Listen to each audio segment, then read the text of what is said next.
Hello! Thanks for clicking on the video. Welcome to another meticulously scripted and painstakingly produced episode of SkeleTalk. Except the series is temporarily called Whip Chatter. Except this week I'm going to call it Lash Waffle. I will be your host, and my name is Whiplash. I am called this because of my remarkable tail. What's that you say? You'd like to see my tail? Oh, of course. I'd be happy to show you. Here it is. Ah! That's not my tail! Oh! Evil Lynn! Something's happened! Oh, here we go again. Whiplash, whose lower half is that?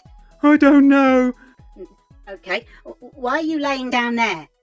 I don't know. Right, well, there's nothing wrong with you. Stop being silly and get up. I can't get up, Evil Lynn. Why not? Because Monkeyboy doesn't have the dexterity to manipulate a third on-screen element. He's already holding that tail and your legs. I see. Would it help if I removed the tail from the frame? Oh, yes. In fact, that would be a logistical necessity in order to rectify my ineptitude, resolve our predicament, and conclude this opening scene. How many of those words do you not understand? 5. Okay, hold on. Right. There you go. Right. Now get up. Yes, Evil Lynn. And now what should I do? Well, you should get on with the show before I strike you smartly upon the mouth. Okay, we start with... Oh, hello, Helen, from R&D. Where are your glasses? Shut up. I have an update regarding the Dolphin transportation system we've been developing from the schematics we received recently that everyone has probably forgotten about. Oh, why are you telling me instead of Skeletor? Because Monkeyboy didn't have the foresight to better plan the timing of this storyline. Oh, okay. Anyway, we built the vehicle to the best of our ability, but unfortunately, the flipper gloves we ordered from China turned up looking like a couple of horses' cocks. We asked Martin to take it for a test drive into town, but he was unable to grip the steering mechanisms properly, which made the cornering impossible. Martin could not make the left turn onto the high street, and instead crashed through the window of a shoe shop. Oh.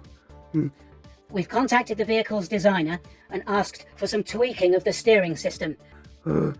Okay. Oh, and Martin has broken his neck. Thank you for asking.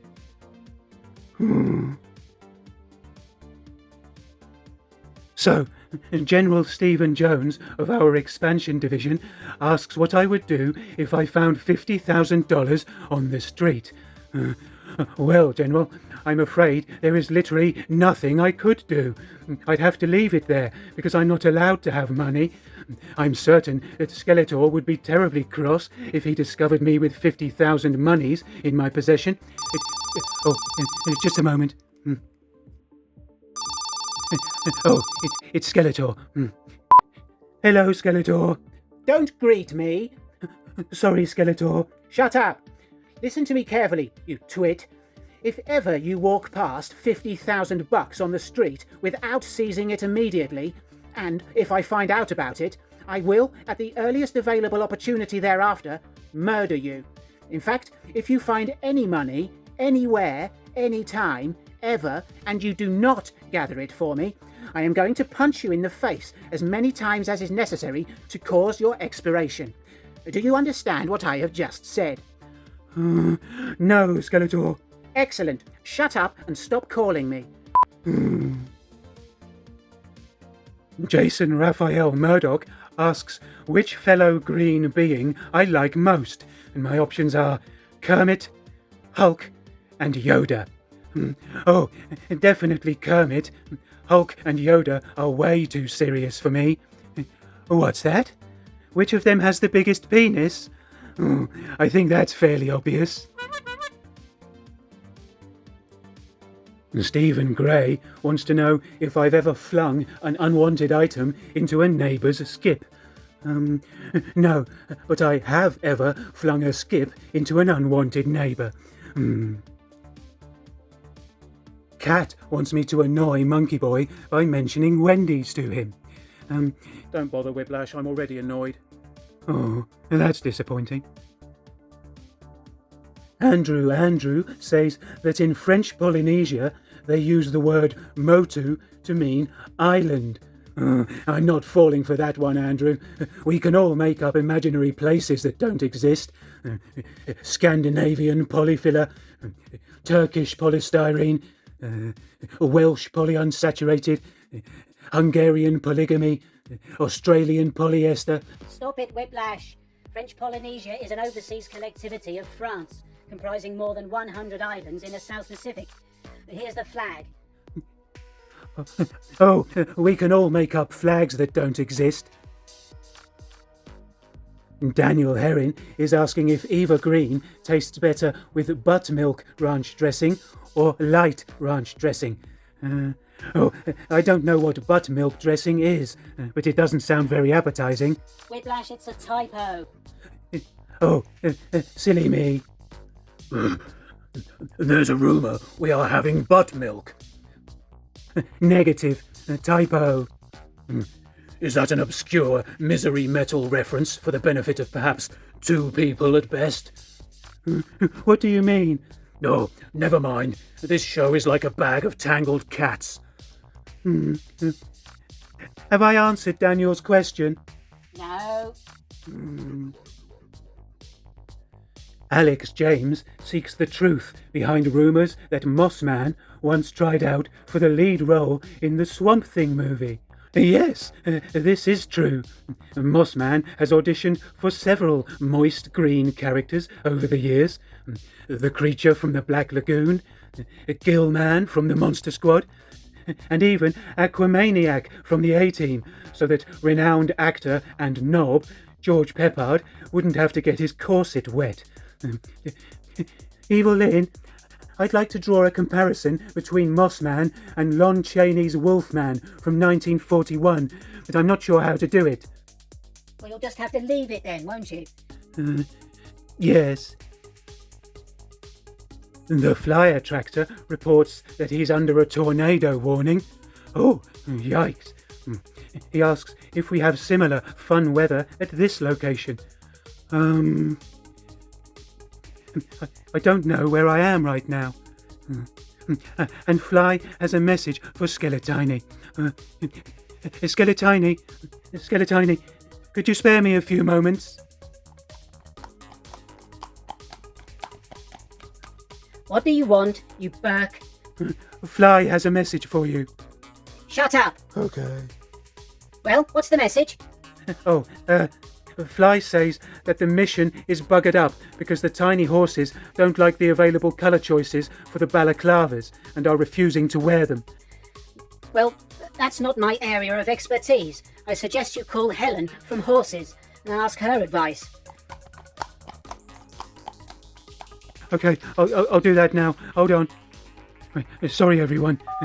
Bear with me. It's ringing. Horses, Helen speaking. Hello, Helen. It's Whiplash. Shut up. What do you want? I was hoping you could tell me what colour balaclavas horses prefer. I don't have time for this, Whiplash. I'm in the middle of extremely important horse business. Oh, shit. Hold on. Wendy! Wendy, don't let him chew that. It's still plugged in, you silly cow. Okay, what size are the horses you're talking about? Tiny ones. Well, they prefer black or charcoal. Maybe a very dark blue. Why are you asking? Some sort of shenanigan, I suppose. Yes. Okay, will the tiny horses be required to do any swimming? I don't know. Well, don't give them woolly balaclavas. There are some neoprene ones in the shed. Hold on. Wendy, are you crying again? Oh, good grief. Whiplash, I have to go. Okay, thanks for helping me. Shut up. Let's see who's next. H.P. Bifter has been in touch with this thinly veiled and alarming confession and is seeking some advice from Skeletor regarding the disposal of the resultant debris. Hold on, let me try to call him. Okay. Hi there. Fooled you. You're talking to a machine, but don't be shy. It's okay. Machines need love too. I can't take your call right now because I am very busy being evil. I am also deeply uninterested in who you are or what you might want. I seldom listen to voicemails, but feel free to waste your own time if you wish to leave a message after the beep. Hello, Skeletor. This is Whiplash. Shut up, Whiplash! Evil Lynn, could I pick your brains? Well, it's better than picking your nose, I suppose. How can I help? H.P. Bifter has this question. Yes, I see what's happened here. Bifter, either of these methods will work just fine. There are a number of acids up to the task, but do not mix them, and please wear PPE and work in a well-ventilated area. Once your problem has melted, avoid the temptation to flush it all down the toilet. This would be extremely harmful to aquatic life, and Merman already has pink eye. Quicklime will also work, but more slowly and not as thoroughly. And yes, a depth of 6 feet is advised, unless you are keen to see your problem unearthed by foxes and badgers. Good luck. Soda Cauldron is wondering whether Tony Hart was better at drawing stuff than Neil, not Banksy, Buchanan. Well, this is a bit like comparing apples to oranges. Tony Hart was good at using chalk and crayons and talking to a brown plasticine man, but Tony Hart was grey and boring, but he was the best we had at the time. Neil Buchanan seemed to be more interested in pushing the envelope and expected us to believe he wasn't using LSD and THC to come up with his projects that were in no way achievable without having autism or the funding to make a 50-foot wide representation of a charity shop using all the items found in a charity shop. Interestingly, Tony Hart was never seen with a beard, nor did he ever grow one of his own. Jojo asks, if you could gain any superpower, which would you choose? Probably the ability to swim inside out. Or the strength to throw a cake into orbit. I know, actually, I'd like the uncanny level of intuition to be able to accurately predict how many boxes of grape nuts are available in any Walmart at any given time. Once I have eyes on the building itself, of course. I realise that's a safe and predictable answer, but you didn't ask for an original idea. Finally this week, Arch Stanton has this question for Beastman. Beastman? Beastman? Beastman is in the garden, Whiplash. I'll go and get him for you.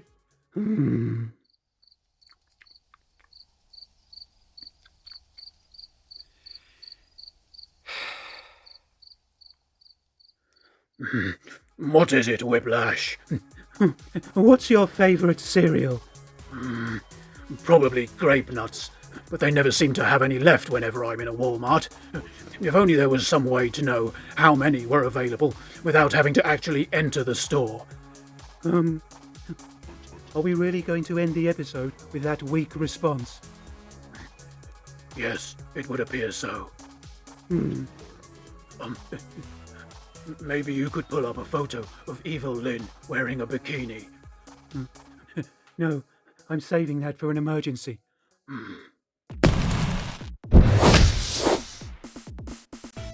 So, that's another episode stuffed kicking and screaming into the bag.